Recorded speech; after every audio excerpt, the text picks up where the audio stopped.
Hi, it's Emma Vigling with TYT Politics. I'm here with the brilliant Mark Ruffalo, the Oscar-nominated actor and activist, obviously, been super involved in the climate change fight and in the DAPL protests. You guys were talking about hope in there, and there's a lot of reason to not be hopeful with this current administration, but when I was there, I felt the hope. There was hope in that room. What makes you so hopeful, and what makes all the Native people and all the protectors so hopeful?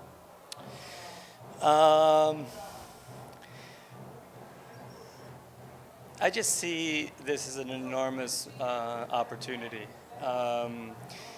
In my life, any time that I've had to struggle, I've been given a great gift somewhere along the way, and real struggle, violence, sickness, and what I'm seeing happening is more and more people getting involved, and this has been a huge wake-up call, and people are becoming more conscious. They're seeing the effects of things like climate change happening really in their lives. We have the internet now, which is literally a mirror to humanity. We literally get to see who we are for the first time in human history, where the image of ourself is not being filtered through a centralized media system. And yeah, it has its problems, and yes, we do get misinformation, but for the most part, good information makes its way to the top. Video doesn't lie. And because we're getting to see who we are, we get to make a conscious decision about who we're going to be going forward. And we're in this wonderful moment, and I want to thank the fossil fuel industry for giving us 200 years of concentrated carbon and the industrial revolution and the technological revolution. Thank you. Because now we're here at the moment where we have this technology that we could leave the fossil fuel paradigm of extraction behind, and we can move into a cleaner, brighter, more abundant future that isn't violent, that we don't have to send troops across the seas to fight trillion-dollar wars, that we don't spend our money on fuel that's constant, that once we put a solar panel up, we keep generating energy, and that money comes into our communities, which means we can put it in schools and public works and art. We are on the precipice of what could be the golden age of humanity. And we're going to go. Whether we go kicking and screaming or we go gracefully, by God, we're going. And people care about people. I really believe in people. And I believe that things like water, things like graveyards and sacred places, we understand those things as a people. When we talk directly from person to person, we understand those. There's not one person out there who wouldn't be aggrieved if someone poisoned their well or someone kicked over their grandfather's gravestone, And it's reminding ourselves of our common humanity. We're way more connected than the politicians or governments want us to believe. And for all those reasons, I think we're in this wonderful place of transition. And yes, it's bumpy. And yes, it's difficult. And yes, there's people who don't want to see these transitions happen. Not because they're bad people necessarily, but because they're afraid.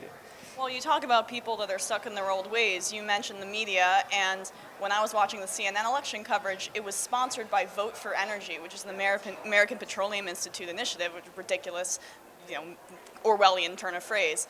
But they seem to be dinosaurs. That old media source is what you're talking about. No one's watching cable news anymore. Everyone's getting their news online. The Petroleum Institute and all of these fracking, it seems to be their last hurrah, their last breath. Can you talk about you and your role as someone, a media personality or as an actor, someone who is in the public eye, as being a new voice to this new media, as bringing your own perspective online and kind of being honest as opposed to the corporate media, which just seems to be pushing one narrative down our throats?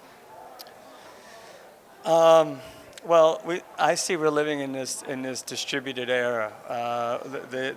We're leaving what was the centralized system. Everything was centralized system, which meant that people got their information about other people through a centralized system, which means that system got to narrate or change or edit the story that we were getting. That's an easy way to make people, otherize people, make people an enemy, demonize them, and so on and so forth. In that distributed system, we don't have to have one person leading. We can have a lot of credible voices. The more voices that we have, the better. Because yes, it's important for an actor or a celebrity to go out and move out. But what I find has been the best value for me is to have the spotlight that follows me around occasionally on me long enough to pull someone in who we really need to hear from and give them that spotlight. That's probably the best thing that I could possibly do as a celebrity, you know? And don't take it from me, you know? Yes, I was there. I went to Standing Rock. I had my experience. I was deeply moved. I believe in what they're fighting for, right? But don't take it from me. Take it from Takada Iron Eyes. Take it from Chase Iron Eyes. Take it from Cody Two Bears. Take it from Bobby Jean Two Legs. I mean, we get to go directly to the source. And once we hear from people and we hear their stories, we immediately relate to them and they have credibility. And that's what we need more of. Not more celebrities out there, not more personalities, not more talking heads, but we need the stories directly from people, and that's what we're getting, you know?